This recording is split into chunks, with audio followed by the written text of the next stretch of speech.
So, listen to this. Vinicius Jr. is one of the most electrifying players in football today. Fast, fearless, unpredictable. The kind of player who can change a game in seconds. And yet, every time he steps onto the pitch, something feels different. Because it's not just defenders trying to stop him anymore.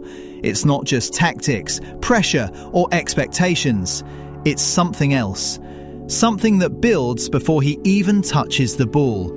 Something you can hear in the crowd, feel in the tension, and see in the way the game reacts to him. At first, it looks like football, but the longer you watch, the more you realize it isn't. And maybe that's where the story really begins. Because from the outside, this looks like something we've seen before. A young superstar rising at one of the biggest clubs in the world. A player dealing with pressure, criticism, and the expectations that come with wearing a Real Madrid shirt. But this isn't really about development. It's not about improving his finishing. It's not about learning better decision-making. And it's definitely not just about adapting to European football. This is about something much deeper. Because at some point, the game around Vinicius started to shift. And he became the center of something far bigger than football itself. What we're watching isn't just the journey of a player becoming great. It's the moment a footballer turns into a symbol. A symbol that people react to. A symbol that people target. And once that happens, the rules of the game change. Because before all of this, before the noise, before the tension, before the spotlight turned into something heavier, there was just a kid. A kid from São Gonçalo, Brazil, where football isn't just a sport, it's an escape, a language, a way out. Vinicius didn't grow up dreaming about tactics or systems or pressure. He grew up with the ball at his feet, playing on the streets where the game was simple. You dribble, you express yourself, you enjoy it. And that joy, that freedom, that's what made him different.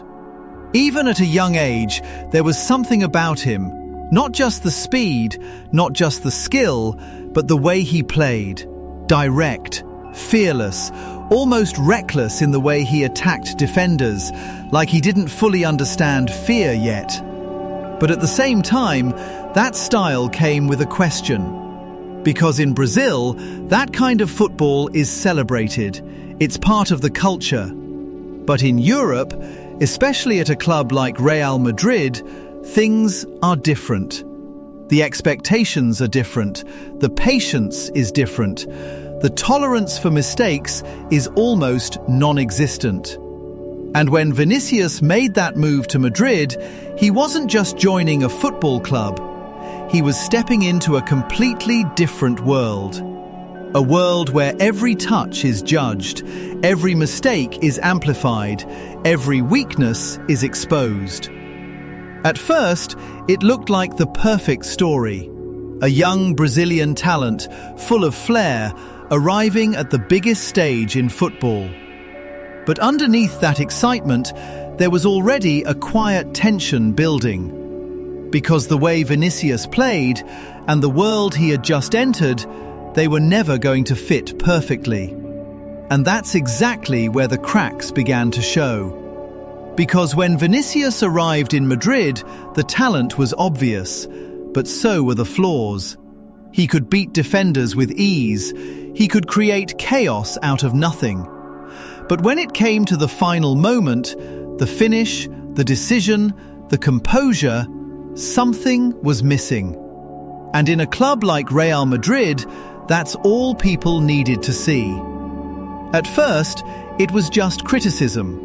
Normal criticism, the kind every young player goes through. Missed chances, poor decisions, wasteful in front of goal.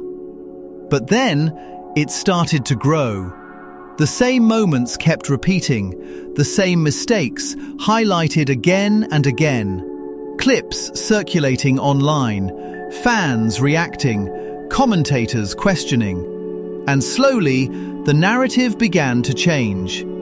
He wasn't just young anymore. He became frustrating, predictable, even overrated. And that's where things started to shift. Because when confidence drops, everything feels heavier. The runs aren't as sharp. The decisions take a split second longer. The hesitation creeps in. And in football, that's enough to change everything. There were games where you could see it clearly. Moments where Vinicius would beat his man perfectly, only to freeze at the final touch. As if the pressure of expectation had caught up with him right at the worst possible time. And the crowd noticed. Not in a dramatic way at first, just murmurs, frustration, subtle shift in energy when a player gets the ball, and instead of excitement, there's doubt. But then it got louder. Because at Real Madrid, patience doesn't last long. The badge is too heavy, the history is too big. And suddenly, Vinicius wasn't just trying to prove himself, he was trying to survive the expectations. Every missed chance felt bigger than it actually was. Every mistake stayed longer than it should have. And the pressure didn't just come from the pitch, it came from everywhere. The media, the fans, social media. Constant analysis, constant judgment, constant comparison. And for a young player, that environment can either shape you or break you. At least, that's what it looked like. Because up to this point, everything still made sense. A talented player struggling with consistency. A young star learning the hard way. A football story we've seen many times before. But then, something else entered the picture. Something that had nothing to do with finishing, nothing to do with tactics, nothing to do with football development at all. And that's when everything changed. And that's when the story stopped being simple. Because what happened next wasn't just a phase, it wasn't just a dip in form or a young player struggling under pressure. It was something else entirely. You could start to see it in specific moments, not just in the way Vinicius played, but in the way the game reacted to him. There were matches where the tension didn't build gradually. It was already there from the first touch. Every time he received the ball, there was a different kind of noise. Not just anticipation, but hostility. At first, it was subtle. A few chants, a few reactions, the kind of things that could be ignored or at least dismissed as part of football culture. But then, it became impossible to ignore. There were games where the atmosphere shifted completely whenever Vinicius got involved. The focus wasn't just on stopping him as a player, but on provoking him. Fouls that went a little too far, reactions that lasted a little too long, situations that escalated faster than they should have. And slowly, the pattern became clear.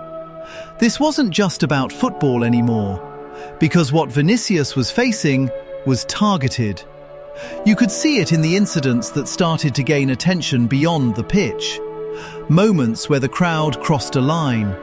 Moments where the reaction wasn't just competitive, but personal. And the more it happened, the harder it became to separate the player from the situation. At one point, after yet another match filled with tension, Vinicius spoke out. Not as a footballer complaining about fouls or referees, but as someone trying to explain what he was experiencing. And that alone changed everything. Because now, the conversation wasn't just happening on the pitch, it was happening everywhere. Clubs reacted, statements were released, organizations stepped in. In football, something that had always existed in the background, suddenly moved to the center. And Vinicius was right there in the middle of it. But here's where it gets complicated. Because even as the world started to recognize what was happening, the situation didn't get easier for him. If anything, it became heavier. Because now, every match wasn't just about performance, it was about reaction. Every time he dribbled past a defender, the crowd reacted. Every time he celebrated, the reaction got louder. Every time he responded, it became another headline. And slowly, the narrative around him started to split.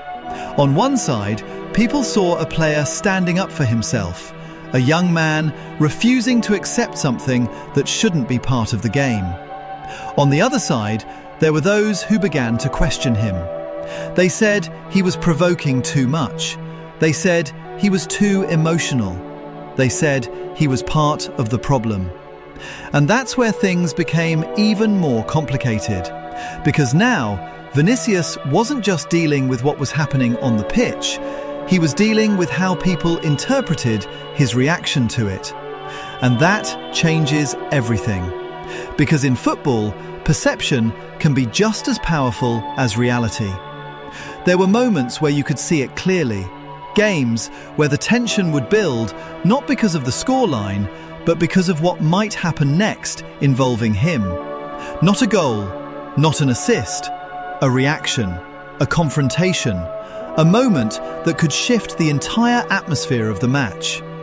And that's not something most players ever have to deal with. Most players are judged on performance. Vinicius was being judged on presence. And yet, despite all of that, he kept performing. That's the part people sometimes overlook, because while all of this was happening, while the noise kept getting louder, while the pressure kept building, he was still delivering. Goals in big games, performances in crucial moments, contributions that directly impacted results at the highest level. At one point, he wasn't just a young talent anymore. He became essential, a decisive player in one of the biggest teams in the world. And that creates another layer of pressure, because now the expectations don't go away, they multiply. You're not just expected to play well, you're expected to handle everything that comes with it. The pressure, the criticism, the attention, the controversy, all at once. And that's where the story reaches a point most people don't fully understand. Because from the outside, it can look like chaos. But from the inside, it's something much more difficult. It's constant. It doesn't stop after the game ends. It doesn't disappear when the whistle blows. It follows you into the next match, into the next stadium, into the next moment. And at some point, you're no longer just playing football, you're navigating everything around it. But what if we've been looking at this the wrong way the entire time? Because up until now, it's easy to see Vinicius as the center of the chaos. The player always involved, the one at the heart of the tension, the one people keep talking about after every match. But what if he's not the cause of it? What if he's the result? Because when you step back and look at the pattern, it doesn't really follow logic. The same reactions, the same hostility, the same situations repeating in different stadiums, against different teams, in completely different contexts. And yet, the outcome always feels familiar. That's not coincidence. That's something deeper.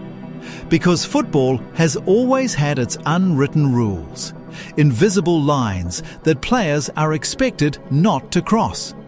Ways you're supposed to behave, to react, to fit into the system. And Vinicius doesn't fit cleanly into any of them. He plays with emotion. He reacts. He expresses himself. He doesn't hide it. And in a game that often demands control, that kind of expression can become a problem. Not because it's wrong, but because it stands out. And when something stands out in football, it gets targeted. So maybe this was never just about performances or reactions or even individual incidents. Maybe it's about what happens when a player refuses to shrink himself to fit the expectations of the environment around him. Because at that point, the game doesn't just test your ability, it tests your identity. And that's a completely different kind of pressure. And once you start looking at it that way, the story becomes much bigger than Vinicius himself. Because this isn't just about one player. It's about the environment he's playing in. Modern football isn't just a sport anymore. It's a global spectacle. Every moment is recorded, analysed, replayed, and judged in real time. Every reaction becomes content. Every incident becomes a headline. And in that kind of environment, certain players don't just play the game, they become the story. Vinicius is one of those players. Not just because of how he plays, but because of how visible he is, how expressive he is, how impossible he is to ignore. And the more visible you are in modern football, the more everything around you gets amplified. The praise gets louder, the criticism gets harsher, the reactions get more extreme. And eventually, the football itself becomes just one part of the narrative. Because now, you're not just being judged on what you do with the ball, you're being judged on how you react, how you celebrate, how you respond to pressure, how you carry yourself in moments of tension. And that's where the system starts to show its flaws. Because football still expects players to perform like machines, while existing in an environment that treats them like symbols. Symbols of identity, symbols of emotion, symbols of conflict. And when those two things collide, something has to give. For some players, they adapt. They become quieter, more controlled, in everything they do. But not everyone is built that way. And when a player like Vinicius, expressive, emotional, unapologetically himself, is placed inside that system, the friction becomes inevitable. Because the game isn't just testing how good you are anymore, it's testing how much of yourself you're willing to change to survive in it. And that's a question football doesn't always have a fair answer to. And this is where everything comes together. Because after all the noise, all the tension, all the moments that seemed bigger than football itself, Vinicius is still there, still running, still dribbling, still asking for the ball. And that's what makes it so powerful.